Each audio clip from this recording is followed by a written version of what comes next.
So students, let us discuss some questions on this relation. The relation is known as temperature and rate constant, जिसका discussion अभी हम लोग कर रहे थे. उसी पर हम फिर से आगे उस पर कुछ क्वेश्चंस का डिस्कशन करते हैं, जिसमें हमने देखा था कि log K2 upon K1 is equal to EA upon 2.303 R 1 upon T1 minus 1 upon T2. ये हमने ड्राइव किया था पूरा रिलेशन. और ये कैसे कैसे ड्राइव किया था, क्या क्या हुआ था, कैसे ग्राफ ड्रॉ किए थे, सब हम लोग देख चुके हैं. Let's do some questions. इन क्वेश्चंस पे, इन चीज़ों पे हम एक कुछ क्वेश्चंस करते हैं. हम एक क्वेश्चन कर भी रहे थे, लेकिन चलिए फिर से एक क्वेश्चन को ट्राई करते हैं. नीट 2021 में ही क्वेश्चन आया है.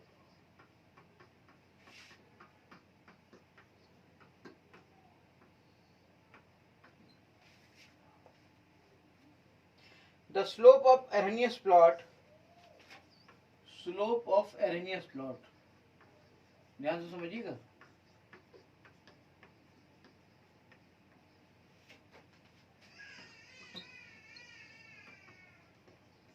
ln k versus 1 upon t ये दिया हुआ है. और फर्स्ट ऑर्डर रिएक्शन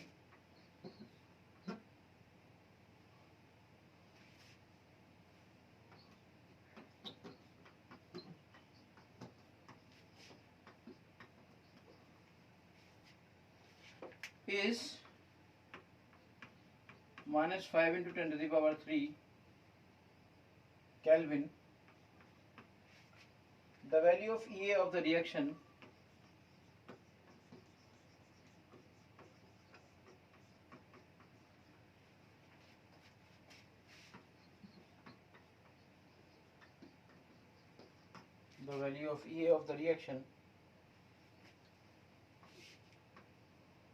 R की वैल्यू दी गई है 8.314.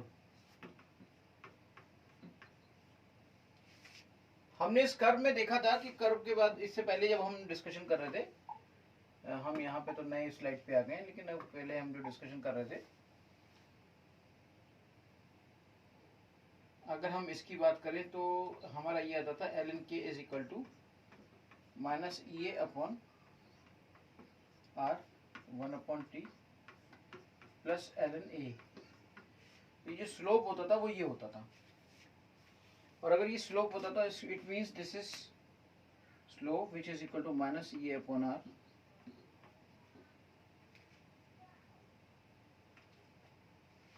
which is equal to minus 5 into 10 to the power 3. EA is equal to 5 into 10 to the power 3 into 8.314.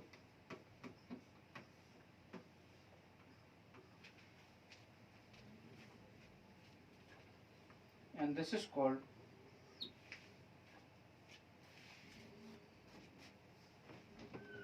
तो ये वैल्यू यहाँ से निकाल लेंगे आप आराम से.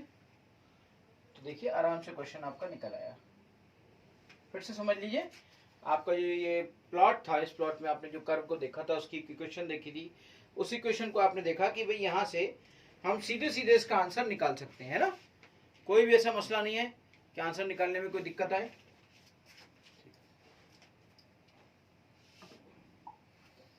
नेक्स्ट क्वेश्चन देखते हैं बेटा. एक और नीट 2019 में आया है. बहुत ही इजी क्वेश्चन है, बहुत ही सब सिंपल क्वेश्चंस आते हैं. अच्छे क्वेश्चंस हम लोग और करने की कोशिश करेंगे. यहाँ पर तो हमने बहुत ही बेसिक से क्वेश्चन कर रहे हैं, फिर भी चलिए देखते हैं.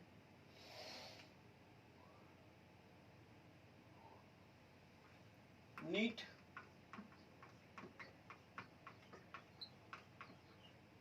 2019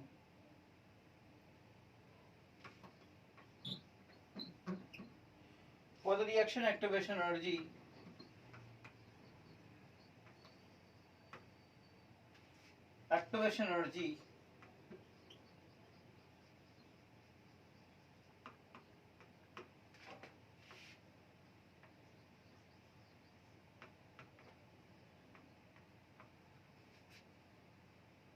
and the rate constant at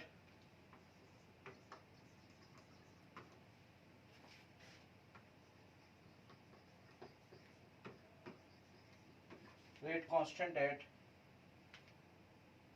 200 Kelvin is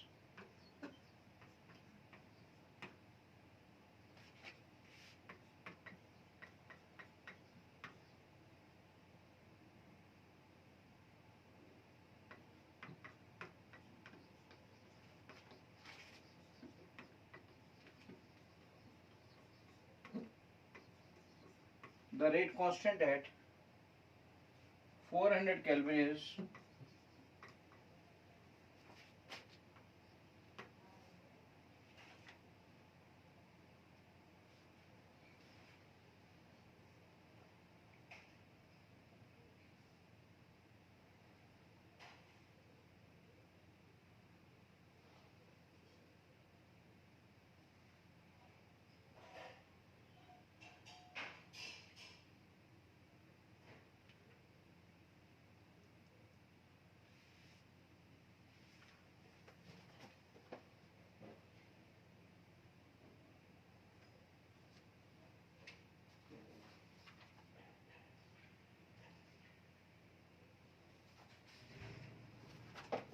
अब ये देखिए ना इस क्वेश्चन के अंदर for the reaction activation energy is equal to 0 the rate constant at 200 kelvin is this the rate constant at solution देखिए ध्यान से देखिए जरा सॉल्यूशन देखिएगा बेटा हाँ देखिए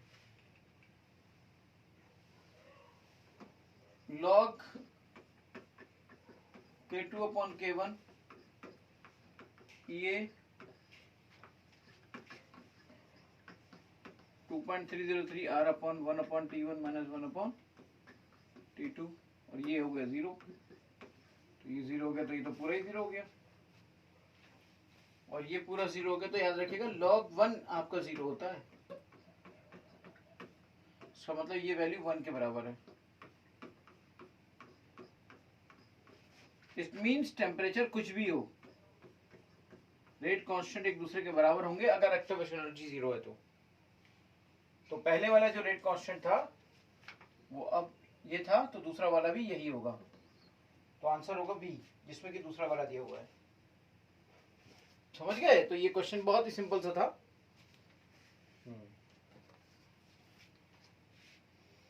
नीट में तो बहुत ही आसान सा क्वेश्चन है एक क्वेश्चन जरूर मुझे अच्छा दिख रहा है इसको हम कह सकते हैं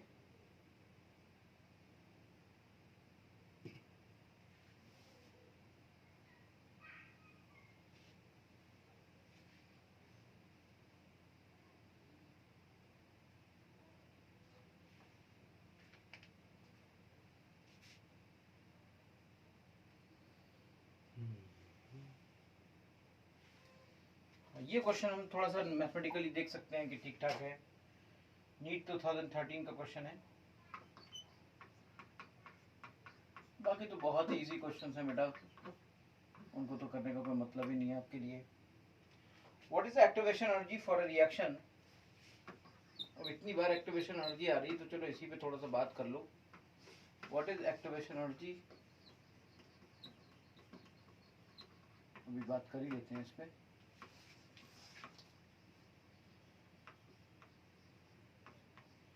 for the reaction if its rate doubles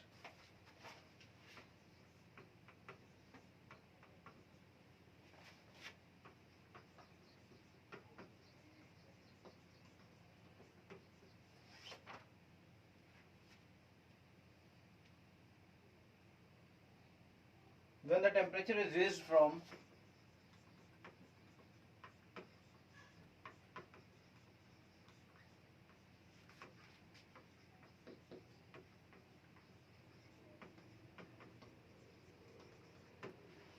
when the temperature is raised from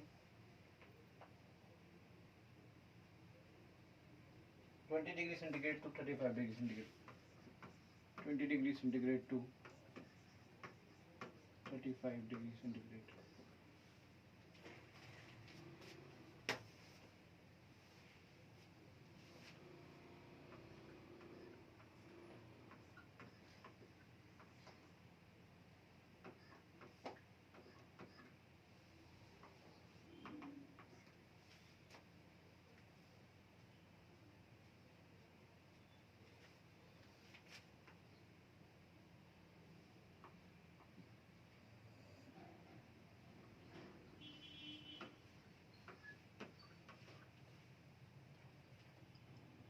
what is the activation energy for the reaction if its rate doubles when the temperature is raised from 20 degree centigrade to, if it rate doubles, rate R2 upon R1 beta K2 upon K1 is equal to 2:1. From the temperature T1 is 20 degree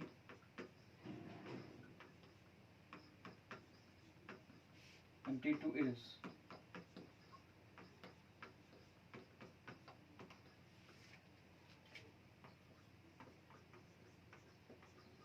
308.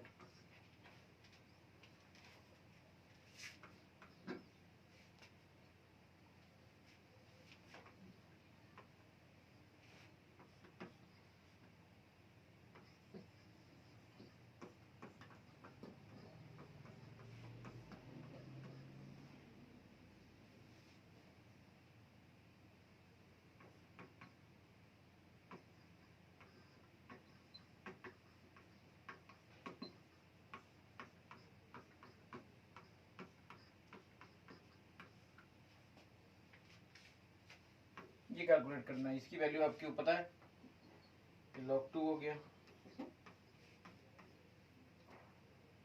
तो simple निकल आएगा ना। आप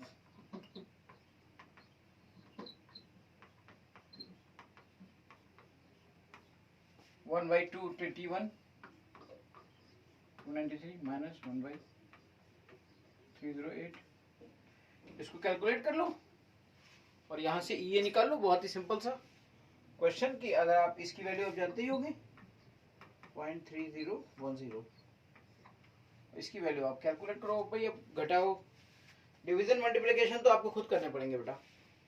अब division multiplication तो मैं आपको यहाँ पे करके दिखाऊंगा नहीं, है ना। वैसे भी आपका क्रैश कोर्स है तो इतना ज़्यादा डिटेल में चीज़ें ऑब्वियसली फिर भी हो रही हैं, अदरवाइज इतनी डिटेल में भी पॉसिबल नहीं थी।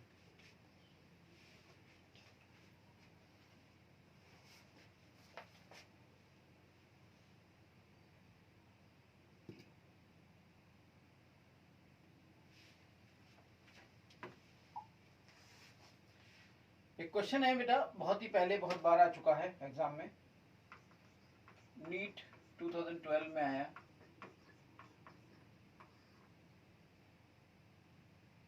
For every rise for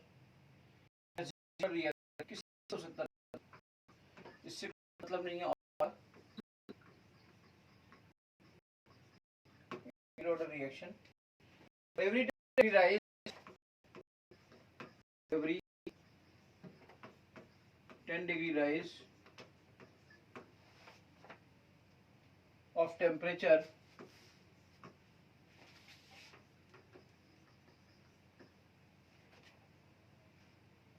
the rate is doubled.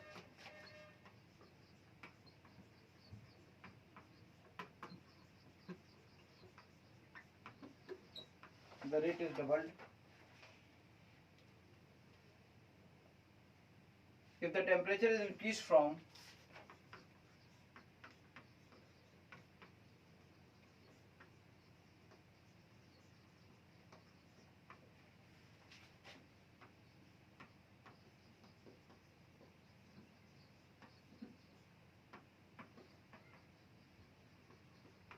if the temperature is increased from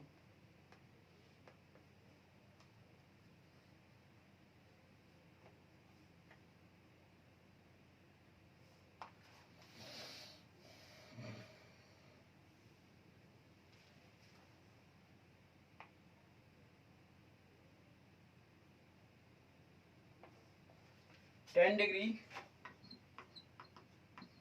to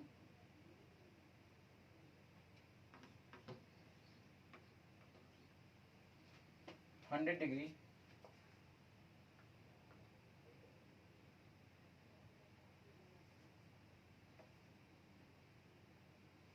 the rate of reaction becomes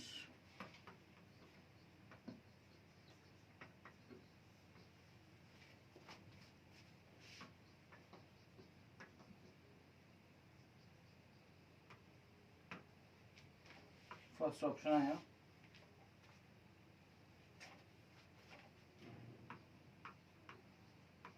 256 times,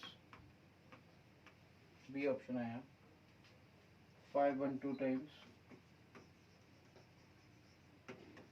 C option आया 64 टाइम्स, डी ऑप्शन आया 128 times.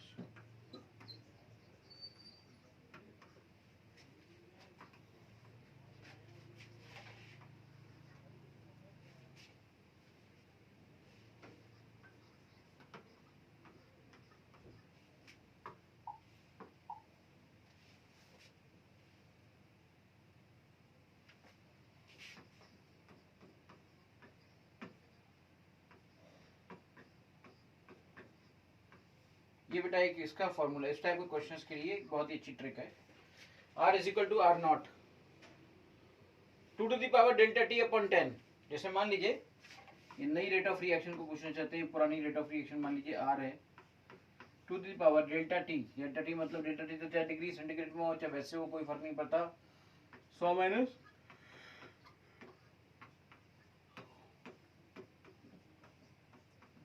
2 to the power 90/10 no 2 to the power 9 and 2 to the power 9 is 5/12। 2 to the power 8 होता है 56 times. हाँ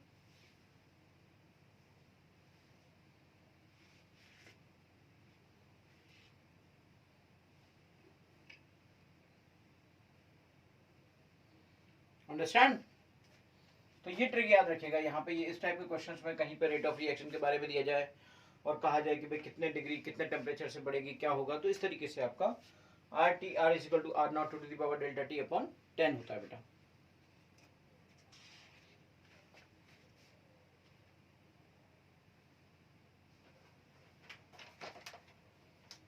एक question और देख लेते हैं, बहुत अच्छा क्वेश्चन है, फिर हम इसके बारे में, इतनी बारी एक्टिवेशन एनर्जी आ गया है, सब आ गया है, तो चलिए इस एक्टिवेशन एनर्जी को और चीज़ों को देख ही लेते हैं कि आखिर ये होती क्या है। लेकिन इससे पहले 2 क्वेश्चंस और करेंगे जो कि नीट पे बहुत अच्छे से क्वेश्चंस आए थे, उनके बारे में ज़रूर बात करेंगे, उसके बाद हम उसको ज़रूर देखेंगे बेटा।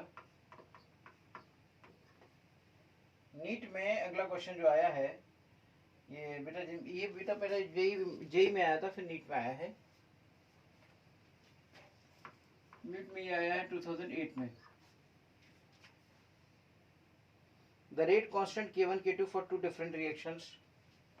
The rate constant K1 K2 for two different reactions.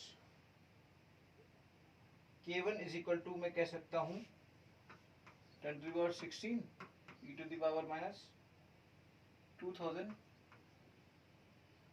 upon t, and K2 rate constant जो दिया है वो दिया है 10 to the power 15 to the power minus 1000 upon t, ये दिया है ना। Respectively, the temperature at which K1 is equal to K2, respectively, the temperature पूछा गया है, the temperature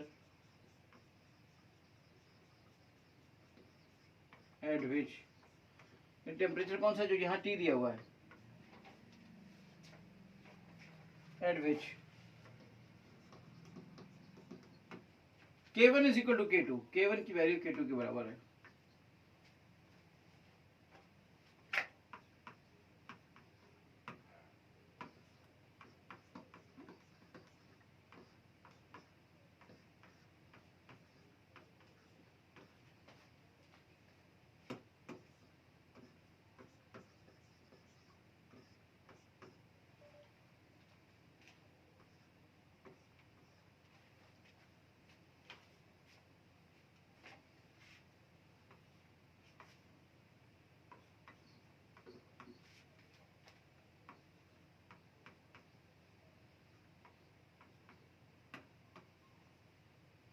ये उसके नीचे चला जाएगा ना, ऐसे नीचे e to the power minus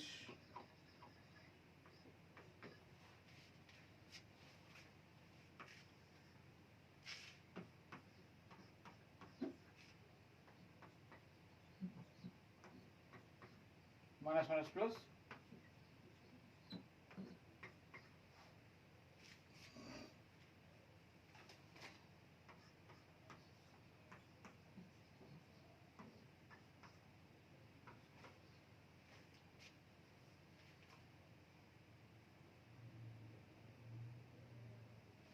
अब एक काम करिए ना, ln ले लीजिए दोनों तरफ, तो ये हो गया ln 10 is equal to 1000 upon टी। ln e to the power x आप जानते हो ना, ln e to the power x बराबर x होता है, तो यहाँ पे इस हिसाब से ये हो गया। अब ln 10 की वैल्यू कैसे निकलेगी? ln 10, अरे भाई ln 10 को आप ऐसे लिख लो ना, 2.303 log 10 1000 अपॉन टी,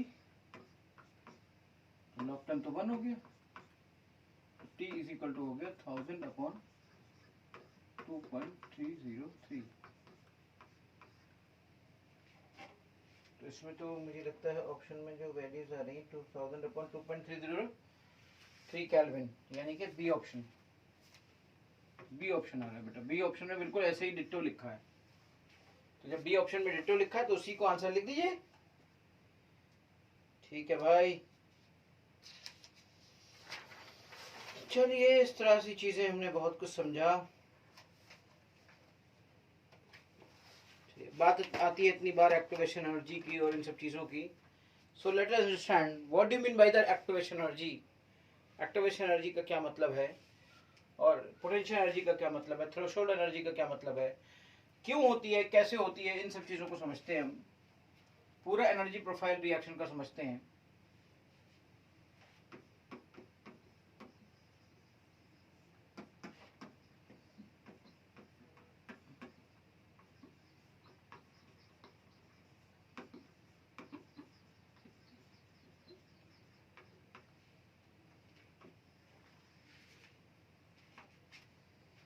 देखिए जब कोई भी रिएक्टेंट आप लेते हो, जैसे मान लीजिए आपने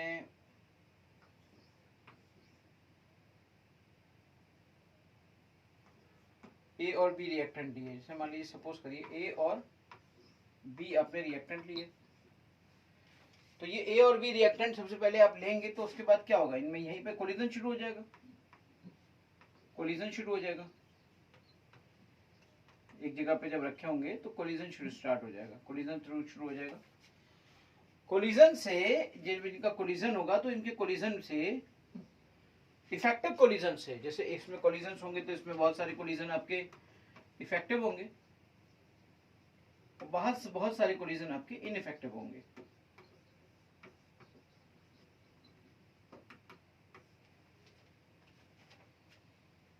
तो होता क्या है कि जैसे जो इफेक्टिव कोलिजन्स होते हैं,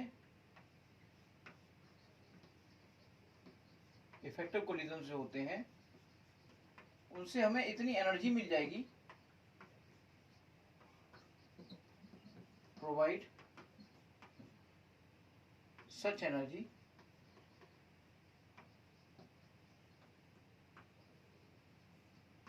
that they can pass energy barrier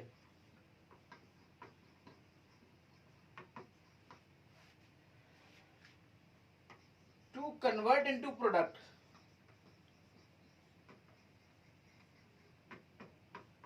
यानी जो रिएक्टेंट है अगर वो प्रोडक्ट में कन्वर्ट करना चाहते हैं तो उनको एक एनर्जी बैरियर को पास करना पड़ेगा, और जब एनर्जी बैरियर को वो पार करेंगे तभी वो प्रोडक्ट में कन्वर्ट हो पाएंगे। वो एनर्जी बैरियर कौन है जिसको पार करना पड़ेगा? वो एनर्जी बैरियर है activation energy.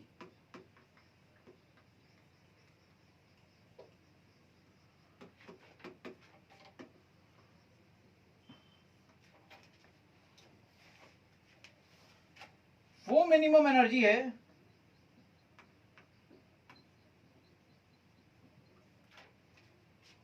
which is required to convert any reactant into product।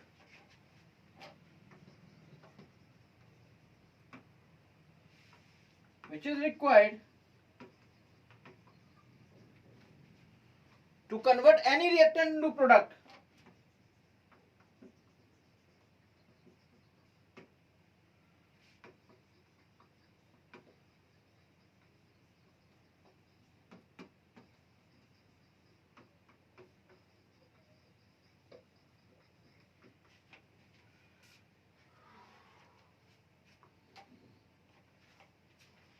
क्या मतलब हुआ, अब मैं आपको बताता हूं।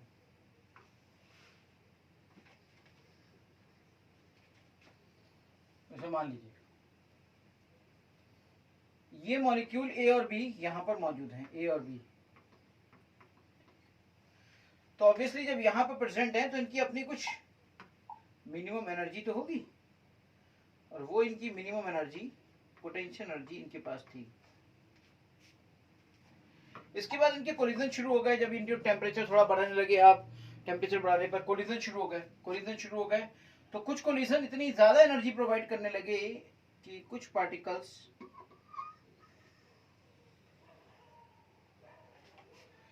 मान लीजिए कुछ, अब ये है इसका एनर्जी बैरियर कि जब तक इससे ज्यादा एनर्जी नहीं होगी तब तक ए और बी पी और क्यू में कन्वर्ट नहीं होगा।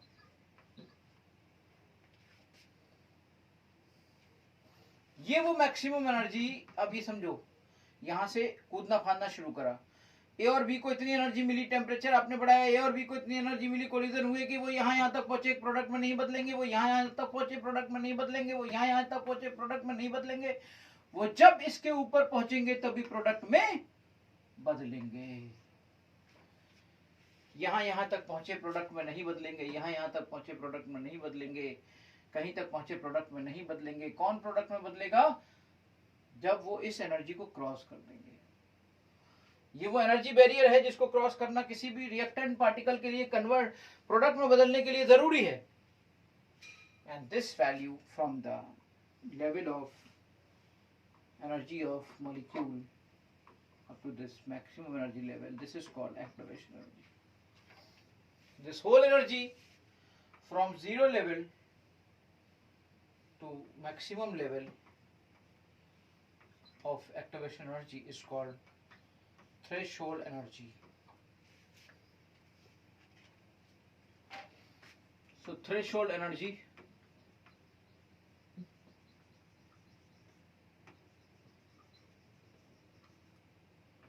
is equal to activation energy plus potential energy of the substance.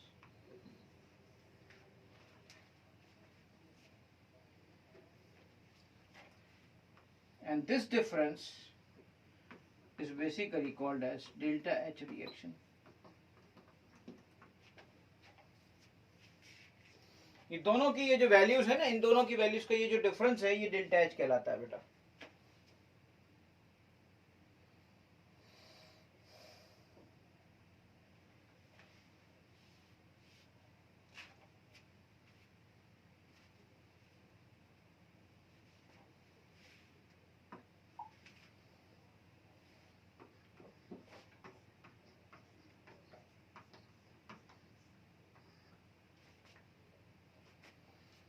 तो मान लीजिए ये आपकी रिएक्शन थी और ये ऐसे हो रही थी,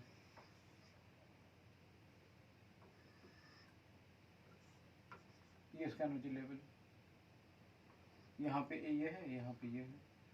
तो याद रखिएगा ये वाला पोर्शन, अगर ये रिएक्टेंट है तो ये वाला पोर्शन इसका, अगर ए प्लस बी, आप मुझे बताओ, अगर A plus B P plus Q में जा रहा है और यहाँ पर ए और बी है और यहाँ पे P प्लस क्यू है, तो A और B अगर यहाँ पर है तो ये और B के लिए रिएक्टेंट ये है, तो फॉरवर्ड रिएक्शन के लिए रिएक्टेंट से हमेशा एनर्जी को बेटा एक्टिवेशन एनर्जी कहा जाता है, और फॉरवर्ड रिएक्शन के लिए रिएक्टेंट कौन है, AB, इसलिए activation energy for the forward reaction इसको कैलकुलेट किया जाएगा।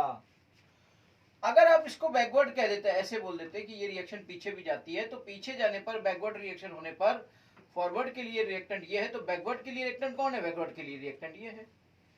तो रिएक्टेंट के बेसिक लेवल से टॉप लेवल एनर्जी बैरियर तक की एनर्जी को एक्टिवेशन एनर्जी कहते हैं, और ये बैकवर्ड रिएक्शन के लिए है, इसलिए इसको कहा जाता है activation energy for the backward reaction. ठीक, इन दोनों के इस डिफरेंस को क्या कहा जाता है, इन दोनों के इस डिफरेंस को कहा जाता है डेल्टा एच। और यहां से ये आपको क्या दिखाई दे रहा है, यहां से क्या, कहीं से भी ये F माइनस ए बी, यही होता है डेल्टा एच। ये F माइनस ए बी यही होता है डेल्टा एच।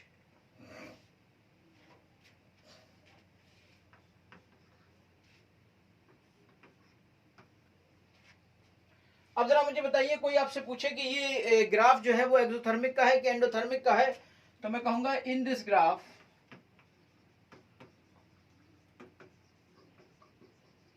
क्वेश्चन आया है ना इस तरह का कई बार, तो मैं कहूंगा इन दिस ग्राफ ये एफ इज ग्रेटर देन ये बी। इन दिस ग्राफ ये एफ इज ग्रेटर देन ये बी, तो मैं कहूंगा ई इन दिस ग्राफ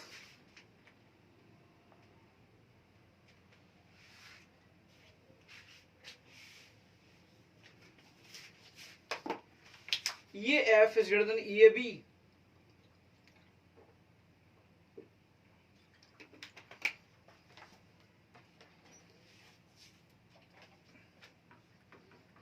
ये एफ माइनस ये बी ग्रेटर देन 0, तो ये आपका क्या कहलाया, ये आपका है delta H. Delta H is positive, और डेल्टा एच पॉजिटिव किसके लिए होता है, डेल्टा एच पॉजिटिव होता है एंडोथर्मिक के लिए।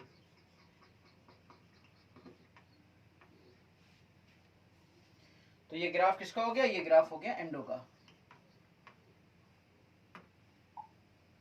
चलिए एक और ग्राफ बना लेते हैं।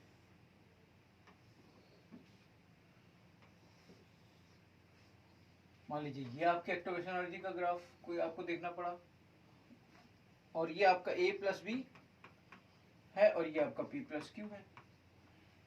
नाउ टेल मी, अगर A प्लस बी आपका फॉरवर्ड रिएक्शन के लिए है, तो रिएक्टेंट से एनर्जी बैरियर तक की एनर्जी को बेटा फॉरवर्ड के लिए ये आपकी activation energy for the forward reaction है, और बैकवर्ड के लिए एनर्जी आपकी activation energy for the backward reaction है।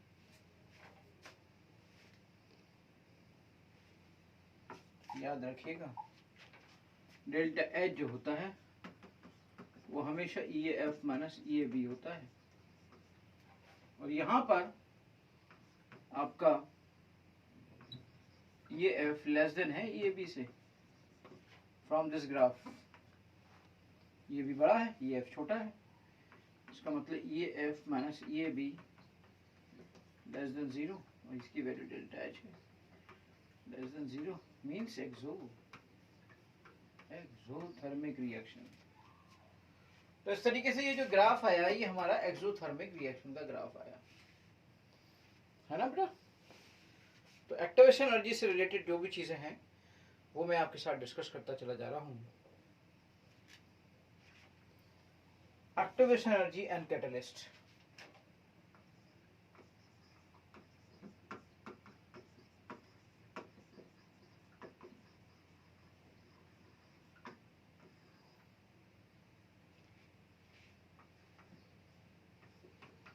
Activation energy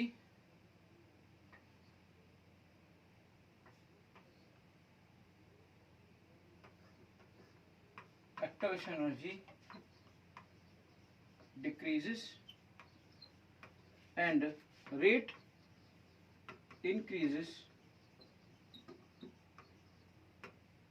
by positive catalyst।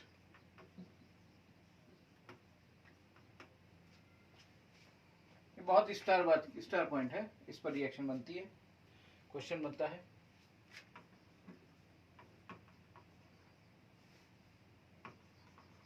Activation energy increases and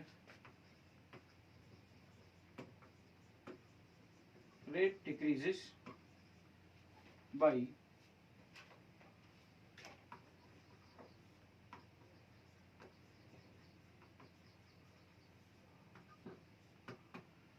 negative catalyst।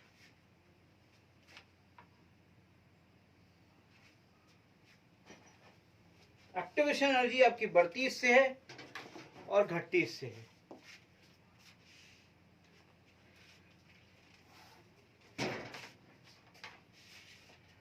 तो एक्टिवेशन एनर्जी आपकी increases and rate decreases by negative catalyst. कैसे?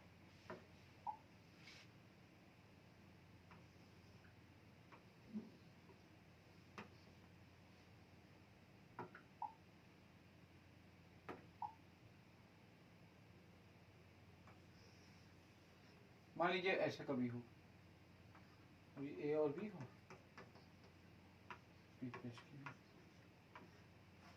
अब आपने पॉजिटिव कैटलिस्ट यूज कर लिया, तो अभी भी आपकी शुरुआत यहीं से होगी, लेकिन अब रास्ता थोड़ा सा बदल जाएगा, और ये रास्ता थोड़ा सा ऐसा बदल जाएगा,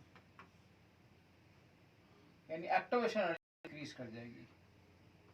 पहले एक्टिवेशन ये थी, अब activation energy with positive catalyst is plus C positive, तो activation energy with positive catalyst is less than normal activation energy. तो एक्टिवेशन एनर्जी डिक्रीज कर गई,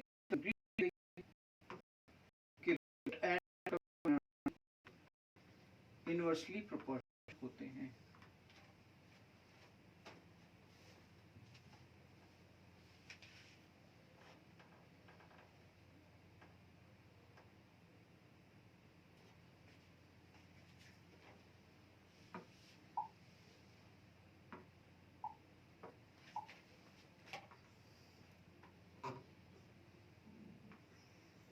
मान लीजिए ऐसे हो,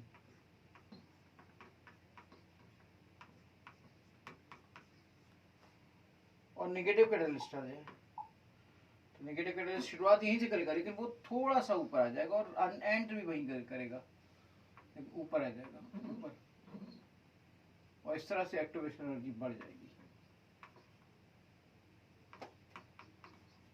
विद नेगेटिव कैटलिस्ट और एक्टिवेशन एनर्जी विदाउट कैटलिस्ट। तो activation energy with negative catalyst will be greater than activation energy without catalyst.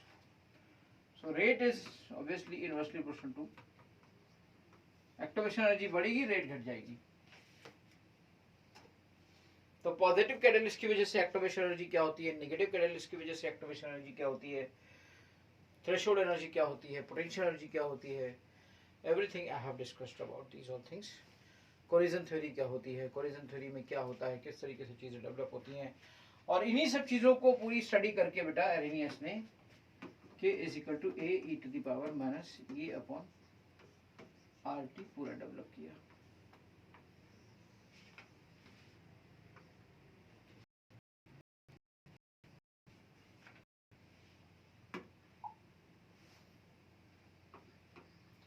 अब इस पर जो बचे हुए क्वेश्चंस थे ना, वो भी हम कर सकते हैं। अब जो बचे हुए क्वेश्चंस थे, जैसे जेई मेंस में आए हुए जो क्वेश्चन थे, उनको हमने नहीं किया था, तो उनको भी अब कर सकते हैं।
जेई मेंस 2020 में क्वेश्चन आया है बेटा, ये बुक बहुत मोटी है, तो इसमें देखता हूँ मैं कैसे हो सकता है।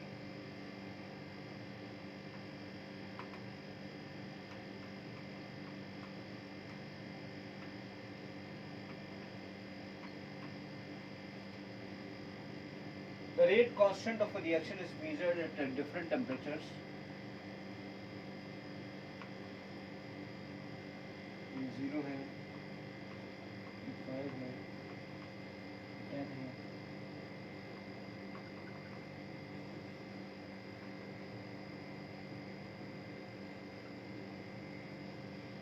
और ये आपका 5 है. ln k और 1/t में ये रिलेशन है. पूछा है कि भाई इसमें एक्टिवेशन एनर्जी की वैल्यू कितनी होगी. अब देखो इसमें क्या स्लोप दिया नहीं है, ये पूछा गया है कि इसमें एक्टिवेशन एनर्जी की वैल्यू कितनी होगी. अब इसमें स्लोप दिया नहीं है, स्लोप दिया नहीं है तो स्लोप निकाल लो अगर नहीं दिया तो. सिंपल सा कॉन्सेप्ट है. स्लोप होता है वो होता है tan थीटा. tan थीटा का मतलब होता है परपेंडिकुलर अपॉन बेस. परपेंडिकुलर कितना है, बेस कितना है. परपेंडिकुलर कितना है, बेस कितना है. तो देखिएगा तो परपेंडिकुलर है 10 और बेस है कितना, बेस है 5. ये आपका आएगा 2. लेकिन ये स्लोप नेगेटिव में है. अगर आप ऐसे ले रहे हो तो नेगेटिव आएगा. तो स्लोप नेगेटिव आएगा, ये कि स्लोप की वैल्यू आएगी -2. स्लोप की वैल्यू -2 आएगी. और वहां से जब आप ये करते हो ln k is equal to -EA/r 1/t plus ln a. Slope वहां पर होता है -EA/r. तो स्लोप इज इक्वल टू होता है -EA/r. तो इसका मतलब -EA/r is equal to -2. Minus से माइनस कर लिया तो यहाँ से निकल आया ये इज इक्वल टू 2r. बहुत ही अच्छा क्वेश्चन, थोड़ा सा मैथमेटिकल दिमाग लगाने वाला क्वेश्चन. क्या स्लोप नहीं दिया तो स्लोप निकालेंगे कैसे. स्लोप निकालेंगे आप परपेंडिकुलर अपॉन बेस. हिंदी में कहता है लंब बटे आधार. tan थीटा बराबर ऑप्शन में दिया था 2/r 1/r r and 2r. The right answer is 2r. The right answer is 2r. ठीक है.